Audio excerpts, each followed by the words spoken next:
नमस्ते बच्चों, कैसे हैं? आशा करता हूँ सब अच्छे से होंगे, कुशल मंगल होंगे अपने अपने स्थानों पर। ओके, चलिए बच्चों, आज का जो टॉपिक है हमारा वो है potential energy of an electric dipole when it is placed in an electric field. Electric dipole क्या पोटेंशियल एनर्जी पजेस करेगा जब हम इसको इलेक्ट्रिक फील्ड में प्लेस कर देंगे। पिछले क्लास में हमने देखा था कि अगर यही इलेक्ट्रिक डाइपोल हम इलेक्ट्रिक फील्ड में प्लेस करते हैं which is making angle theta, जो आपको डायग्राम में दिखाई दे रहा है, इसके ऊपर टॉर्क क्या लगेगा। जिसने नहीं देखा है वो वीडियो प्लीज जाके पहले उसको देख लें, उसके बाद ही यहाँ पे आए तो आपको नहीं समझ में आएगा कि ये जो इक्वेशन है आपकी tau is equal to P E sine theta, ये इक्वेशन कहां से आई, राइट? इसलिए आप लोग जाके पहले ये वीडियो देखें। चलिए अब हम आज बात करें इसके पोटेंशियल एनर्जी के, कि इलेक्ट्रिक डाइपोल की पोटेंशियल एनर्जी क्या होगी जब हम इसको इलेक्ट्रिक फील्ड में प्लेस करेंगे। सो देखो बच्चों, कॉन्सेप्ट ये बनता है जनरलाइज डेफिनेशन से पोटेंशियल एनर्जी के, कि पोटेंशियल एनर्जी जो होती है किसी भी ऑब्जेक्ट की एनर्जी है बिकॉज ऑफ इट्स पोजीशन। जो भी ऑब्जेक्ट की पोजीशन होती है उसकी वजह से जो एनर्जी होती है। तो एक डेफिनेशन तो ये निकल के आती है कि potential energy is the energy possessed by the electric dipole bye virtue of its position in the electric field. पहला डेफिनेशन। अब इससे कुछ होगा क्या? नहीं, क्योंकि हमें नहीं मालूम पड़ा कि पोटेंशियल एनर्जी निकालनी कैसे है। डेफिनेशन तो मिल गई, राइट, बट निकालना कैसे ये हमें नहीं पता। तो इसके लिए हम क्या करेंगे, हम मूव करेंगे अपनी सेकंड डेफिनेशन में जो आपको दिखाई दे रहा है। देखिए सेकंड डेफिनेशन क्या है। सेकंड डेफिनेशन है हमारा potential energy is defined as the amount of work done by the external torque to neutralise the effect of the torque of electric dipole in an electric field. अब इस English language का मतलब क्या हुआ वो भी देख लेते हैं। देखिए हमारा जो टॉर्क इस इलेक्ट्रिक डाइपोल, मान लीजिए इलेक्ट्रिक डाइपोल है, इस इलेक्ट्रिक डाइपोल पे जो टॉर्क हमारा लग रहा है, ओके, वो कितना है? Tau equal to PE sine theta. ये टॉर्क करेगा क्या? ये टॉर्क इसको अलाइन करने की कोशिश करेगा along the direction of electric field. इतना क्लियर हो गया? ये हमने पिछला क्लास में समझा था, क्योंकि ये इसकी स्टेबल पोजीशन है, थीटा इक्वल टू 0 पे स्टेबल इक्विलिब्रियम कंडीशन है इस डाइपोल की। ओके, अब मान लीजिए ये मूव कर रहा है और हमने अगर एक एक्सटर्नल टॉर्क लगाया सो दैट इसका जो इफेक्ट था मूव करने का, मतलब जितना पोजीशन इसने मूव किया उसको हम न्यूट्रलाइज कर सकें, राइट? सो इस वर्क डन को परफॉर्म करने में, क्योंकि देखिए यहां से यहां गया तो वर्क डन परफॉर्म हुआ, सो कितना वर्क डन हमने परफॉर्म किया to neutralise the effect of torque with the help of an external torque will be stored in the form of potential energy. नहीं समझ में आया हो, एक बार फिर समझ लेते हैं। देखिए ये हमारी इलेक्ट्रिक फील्ड थी, ओके, इस इलेक्ट्रिक फील्ड में मान लीजिए ये मेरा डाइपोल था which is making angle theta. ये प्लस क्यू हो गया, ये माइनस क्यू हो गया, ये आपका डाइपोल मोमेंट। सेम वही फिगर बना रहा हूं जो वहां बना हुआ है, ठीक है। इस डाइपोल मोमेंट की डायरेक्शन होगी माइनस क्यू से प्लस क्यू, ओके। सो अब जब इसके ऊपर टॉर्क लगेगा इस इलेक्ट्रिक फील्ड की वजह से, जब ये वाला टॉर्क लगेगा इसके ऊपर, tau equal to P sine theta, so क्या होगा? देखिए ये डाइपोल को मूव करने की कोशिश करेगा इस डायरेक्शन में। लेट्स सपोज यहां से बनाना स्टार्ट करते हैं हम ये, ठीक है। तो ये हमारा क्या हो गया, डाइपोल इतना मूव किया, ठीक है, इस टॉर्क ने डाइपोल को इतना मूव किया, ठीक है। तो लेट्स सपोज ये इसकी हो गई initial position which is theta 1। इतना क्लियर हुआ? अब हमें करना क्या है, हमें इस टॉर्क के इफेक्ट को न्यूट्रलाइज करना है। न्यूट्रलाइज करना है मतलब क्या, कि ये जहां इनिशियल पोजीशन पे था वहीं पहुंच जाए। तो हमें इस डाइपोल को कहां पहुंचाना पड़ेगा वापस? अब यहां पे, ओके। सो ये मान लीजिए एंगल जो अब बन रहा है वो है हमारा थीटा 2, ठीक। सो हमने इस पोजीशन से इस पोजीशन पे लाने पे, अब थीटा 1 से थीटा 2 पे लाने पे कितना वर्क डन किया, so that the torque which is applied initially applied on this dipole will get neutralised. ये जो वर्क डन करना पड़ेगा, ये work done will be stored in the form of potential energy. अब क्लियर हो गया? अब हमने वर्क डन की बात क्यों की? क्योंकि देखिए वर्क डन जो भी हम करते हैं it always stored in the form of energy only. इसलिए हमने क्या किया, एक वर्क डन की हेल्प ली to find out the potential energy of an electric dipole when it is placed in the uniform electric field। इतना clear हुआ concept? चलिए अब आगे बढ़ते हैं। देखो बच्चों, अब कॉन्सेप्ट ये बोलता है कि वर्क डन निकालते कैसे हैं। तो वर्क डन निकालने का फॉर्मूला जो होता है वो होता है हमारा W equal to tau theta. Work equal to, आपने 11th क्लास में पढ़ा हो तो वर्क इक्वल टू क्या है, फोर्स इनटू डिस्प्लेसमेंट होता है। तो यहाँ पे क्या हो गया, W equal to tau into theta. अब क्या ये फॉर्मूला एप्लीकेबल है यहाँ पे, सबसे इंपॉर्टेंट चीज, अगर मुझे वर्क डन निकालना है तो क्या ये फॉर्मूले की हेल्प से मैं वर्क डन निकाल सकता हूं? नहीं, बिल्कुल नहीं। रीजन क्या है मेरे पास, देखिए यहां जो टॉर्क है ये है आपका variable torque.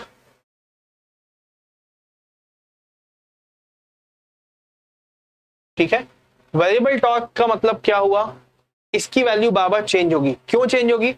Because it is dependent on theta. आपका पीक कांस्टेंट है, ई कांस्टेंट है मैग्नीट्यूड वाइज, थीटा पे डिपेंड करता है। तो थीटा का वैल्यू जब चेंज होगा, आप फिगर में भी देख सकते हो, थीटा का वैल्यू चेंज होगा तो टॉर्क का वैल्यू भी चेंज होगा।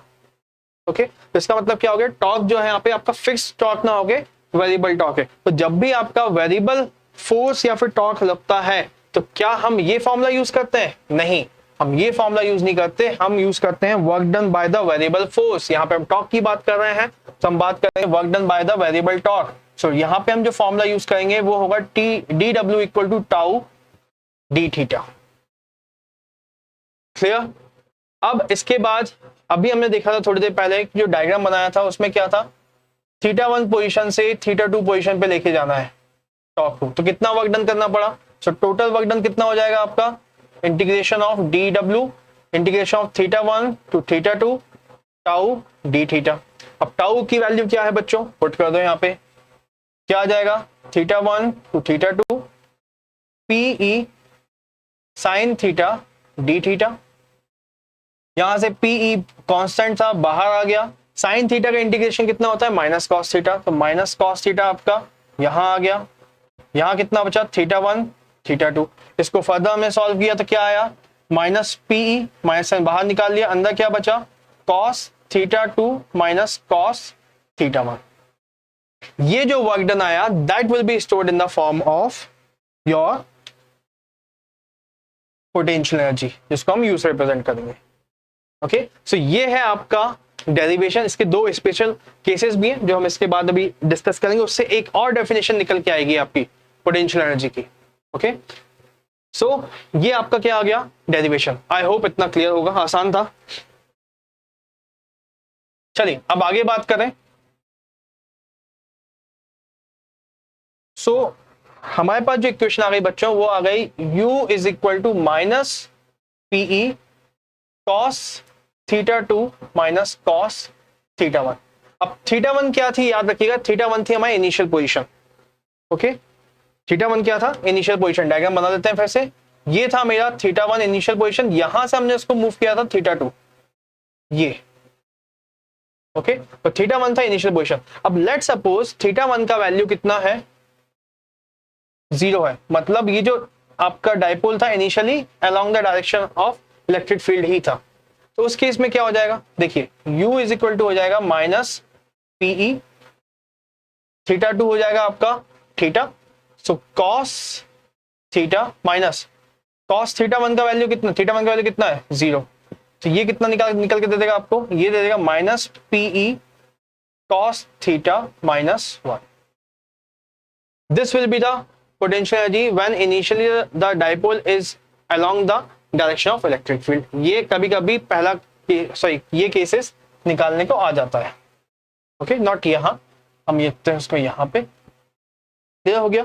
अब दूसरा केस क्या है बच्चों, दूसरा केस ये है कि आपका जो इनिशियल था ये आपका कुछ इस तरीके से था, ये ठीक है। अब यहां से आप कहीं पे भी घुमा लो, मान लो यहां घुमाया आपने, ये थीटा हो गया आपका। ओके, सो दूसरा केस जो है बच्चों वो है आपका थीटा 1 आपका कितना हो गया, 90, और थीटा 2 हो गया आपका थीटा। सो इस केस में क्या हो जाएगा, u इज इक्वल टू हो जाएगा minus PE cos theta minus cos 90, यहां पे पुट कर दिया। तो u इक्वल टू कितना आ गया बच्चों, यहां से u आ गया आपका minus PE cos theta, cos 90 0 होता है, तो एक आपका फॉर्मूला ये निकल के आ गया u equal to minus P cos theta. तो इस टाइप के आपके पास दो फॉर्मूलेज आएंगे केसेस के रूप में कि व्हेन द डायरेक्शन और when initially dipole is along the direction of electric field. Second ये आ सकता है when the dipole is at the 90 degree with respect to the electric field. अब ये सेकंड केस निकला u equal to minus P cos theta. Okay, इसी से एक और डेफिनेशन आती है, देखिए थीटा इक्वल टू जब 90 हुआ, थीटा 1 इक्वल टू 90, तो उस समय इस फैक्टर की वैल्यू कितनी हो गई, 0।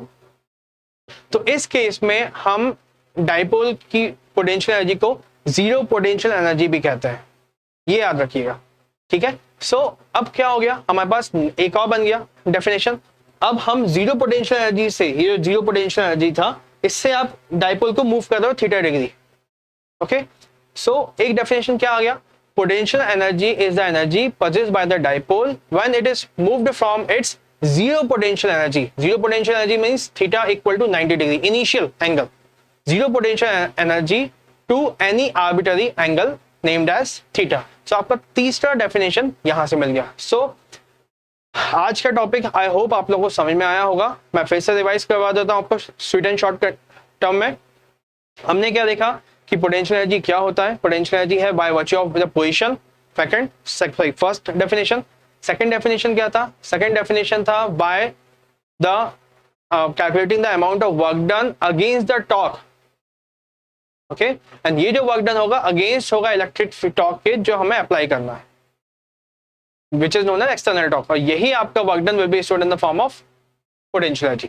थर्ड जो लास्ट डेफिनेशन आई वो कहां से आई, इसके रिस्पेक्ट में इसमें क्या बोला गया, इसमें ये बोल दिया गया कि आपका जीरो पोटेंशियल एनर्जी से जो भी आपका मूवमेंट होगा, okay, to any other arbitrary angle theta, तो यहां जो वर्क डन आप करोगे इसको आप क्या बोलोगे, potential energy of the dipole. और फॉर्मूला क्या निकल के आ गया, W equal to minus PE cos theta 2 minus cos theta 1।